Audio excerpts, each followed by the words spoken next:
তুমি আমারে বলো যে তোমার এটা খাইতে ইচ্ছা করতেছে, আমি অফিস থেকে ফেরার পথে এটা নিয়ে আসবো। কতদিন পর তুমি আমার বাসায় আসছো, আমার যে কি খুশি লাগতেছে মা।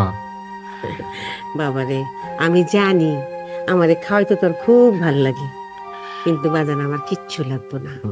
আমি কিচ্ছু খাইতে চাই না। আমি তোর কাছে আসছি না, তোর কাছে আসছি, তোরে দেখতেছি, তোর সংসার দেখতেছি, তোর ঘর বাড়ি, তোর বউ, সবাই দেখে আমার খুব ভাল লাগতেছে বাজান। তোরা যা খাস আমি তাই খাবো, আমার জন্য আলাদা করে কিচ্ছু আনন্দ লাগবে না। আচ্ছা বাজান, হ্যাঁ ওই বৌমা আর তোর শাশুড়ি কি হয়েছে? আমার সঙ্গে একটু মানে মন খুললে কথা বললো না।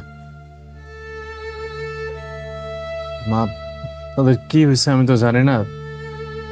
তবে মা শোনো, হ্যাঁ? কে তোমার সাথে কথা বললো কি বললো না, এটা আমার কিছু যায় আসে না। তারা যদি নিজের ইচ্ছায় তোমার সাথে কথা বলতে আসে, তাহলে তুমি কথা বলবা, আর না হয় কথা বলবা না। কারণ তুমি তো আমার মা, সবচেয়ে সম্মানের মানুষ হচ্ছে তুমি আমার কাছে মা। শোনো, আমার অফিসের বস ফোন করছিল, আমার একটু অফিসে যেতে হবে, আমার আসতে লেট হইব।